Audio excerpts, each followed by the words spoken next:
안녕하세요. 그린비 가족 여러분. 오늘 목요일 아침 이렇게 매일 한 말씀으로 또 오늘 하루를 시작하게 해주신 하나님께 감사드립니다. 오늘은 추석입니다. 원래 미국에서는 이렇게 추석이라고 해도 사실 이렇게 분위기가 뭐 잘 나지는 않는데 올해는 유독 또 이 코로나 바이러스 때문에 좀 예년보다 더 이렇게 썰렁한 추석을 저희가 맞이하는 것 같습니다. 좀 이렇게 분위기는 잘 살지 않지만 그래도 오늘 하루 이 추석의 어떤 그 정신, 그래서 오늘 하루 좀 이렇게 넉넉한 마음으로 또 우리의 근본을 있게 해준 존재에 대해서 이렇게 감사하며 그렇게 오늘 하루를 시작하셨으면 좋겠습니다. 오늘 저희는 마가복음 1장 29절에서 34절, 마가복음 1장 29절에서 34절의 말씀으로 오늘 하루를 시작하도록 하겠습니다.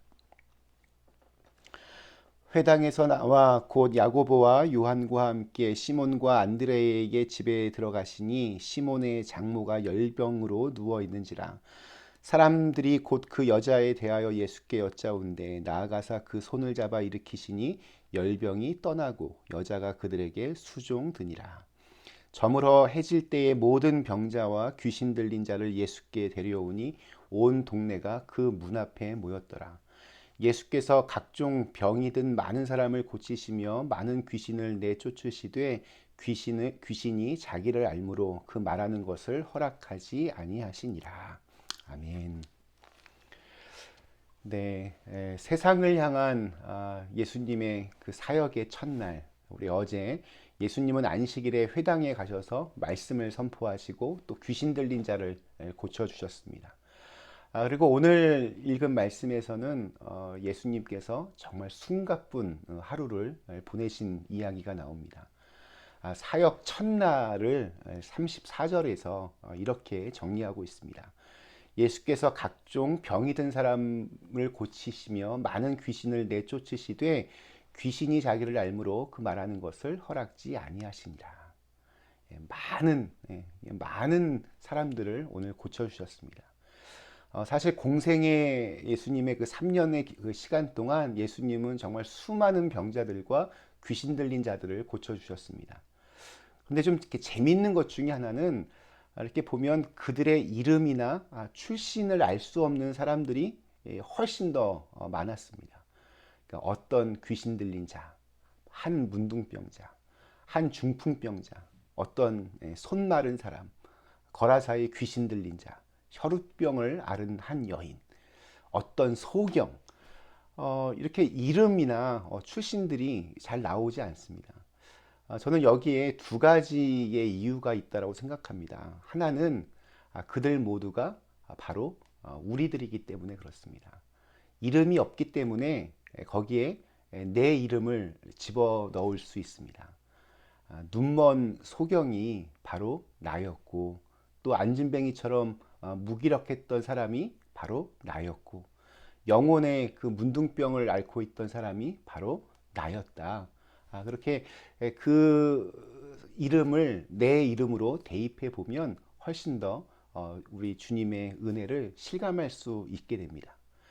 둘째는 예수님은 보면 단지 그들의 고통을 이렇게 제거해 주는 데만 열중하셨기 때문입니다.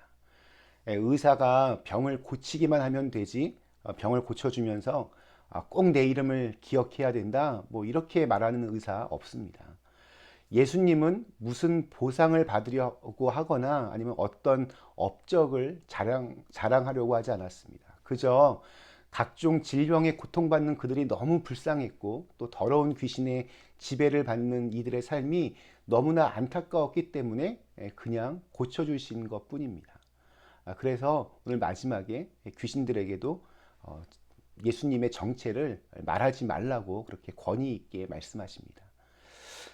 그런 면에서 오늘 읽은 말씀의 앞부분, 베드로의 장모를 고치신 사건은 치유를 받은 사람이 누구인지는 분명하게 나오고 있습니다. 그녀는 시몬 베드로의 장모였습니다. 그런데 역시 뭐 여기에도 이름은 없습니다. 베드로의 장모는 열병을 앓고 있었습니다. 이 열병이 어떤 병이었나 뭐 여러 주장들이 있습니다. 뭐 장티푸스다, 콜레라다, 독감이다. 사실 뭐 정확히 알 수는 없습니다. 그런데 이 화병이라고 말하는 분들도 많이 계십니다. 성경에는 뭐 자세하게 나오지 않기 때문에 이것을 뭐 증명할 길은 없지만 우리가 상상력을 조금만 좀 발휘해 보면 이 화병이라고 하는 이 주장이 굉장히 일리가 있습니다.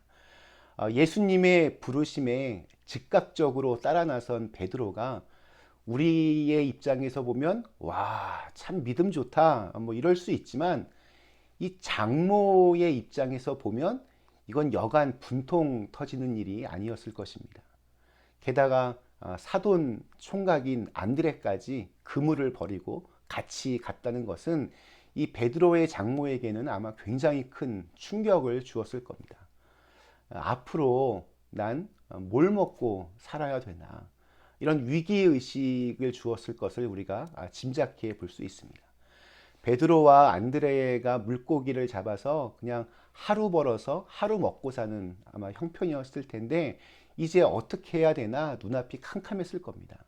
베드로의 장모가 굉장히 염려가 많았을 겁니다. 이제 나와 내 딸은 이제 무엇을 먹고 살라고 저렇게 대책 없이 이렇게 낯선 사람을 이렇게 쫓아다니나.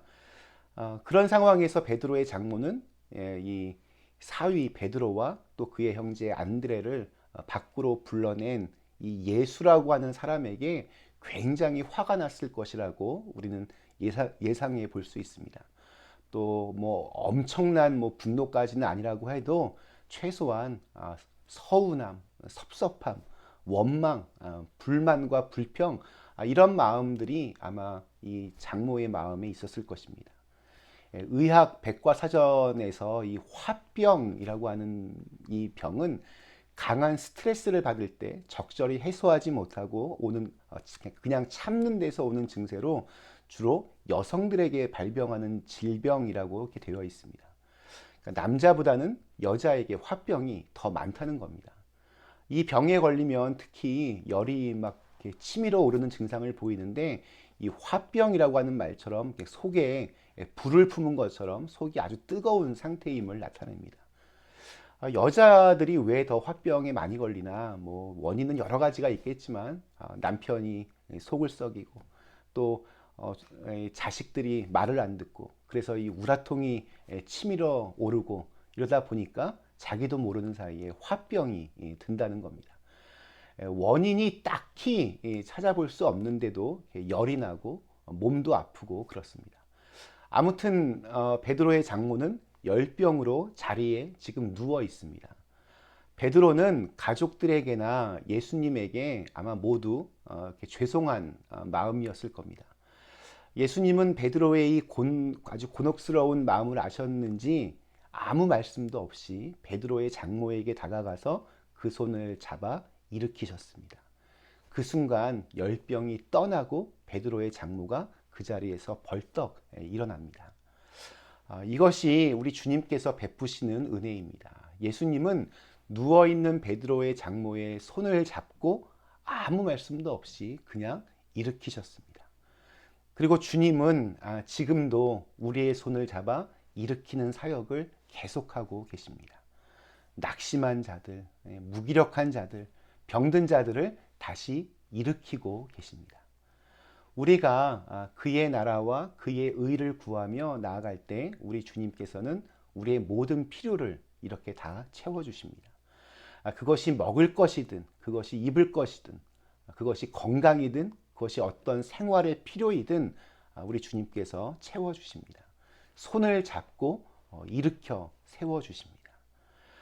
오늘 예수님은 베드로의 필요를 채워주셨을 뿐만이 아니라 또 베드로의 장모의 필요를 채워주셨을 뿐만이 아니라 베드로의 장모를 이제 주님의 사역자로 그렇게 변화시켜 내셨습니다. 31절 말씀 보면 이렇게 기록되어 있습니다. 열병이 떠나고 여자가 그들에게 수종드니라. 수종들다라고 하는 이 말은 헬라어로 디아코니아입니다. 디아코니아 이 말은 교회에서 이 봉사 사역을 할 때 쓰는 말입니다. 주님은 우리가 기도하며 아주 지혜롭고 신실하게 하나님의 일에 열심을 내면 우리 가정에서 예수 믿는다고 핍박하던 사람을 바꾸어 주셔서 오히려 주님의 사역자로 만들어 주십니다. 장모의 이 열병이 떠나고 그가 봉사의 일을 하게 되자 이 베드로의 집은 교회가 되었습니다. 32절부터 나오는 치유의 장소는 아마 베드로의 집이었을 가능성이 큽니다. 우리 33절에 온 동네가 문 앞에 모였다라고 하는 말은 베드로의 집 문 앞에 많은 사람들이 예수님께로부터 고침을 받기 위해 모였다는 그러한 말입니다. 우리 예수님께서 이 땅에 오신 이유는 이들을 모든 억압과 그 부자유함에서 자유케 하시기 위함입니다. 주님은 마음의 병든 자와 육신의 병든 자 모두를 다 치유하러 이 땅에 오셨습니다. 우리 예수님의 구원은 미래의 약속으로만 끝나는 것이 아니라 생생하게 지금도 벌어지는 현재입니다. 말만이 아니라 능력으로 그렇게 나타났습니다.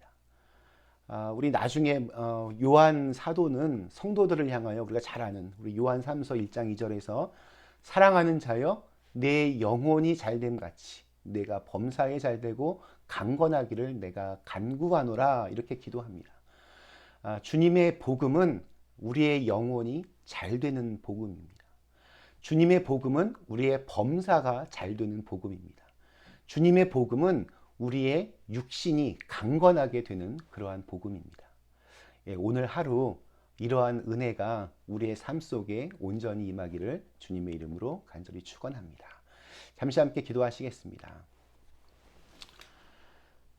좋으신 하나님, 오늘 이 추석날 우리 베드로의 장모를 고치신 우리 예수님의 이야기, 또 많은 병자들을 고쳐주신 이야기, 또 귀신 들린 자들을 치유하신 이야기들, 지금 이 코로나 바이러스로 인하여서 많은 사람들이 추석이지만 그 추석의 그 마음들을 온전히 누리지 못하는 그러한 시간들을 보내고 있습니다.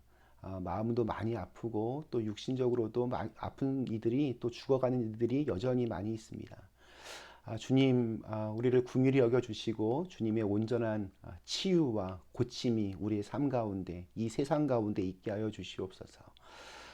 그래서 정말 주님의 복음이 우리를 다시 살려내고 또 우리를 일으켜 세우는 귀한 능력이 되게 하여 주시옵소서. 예수님의 이름으로 간절히 기도드리옵나이다.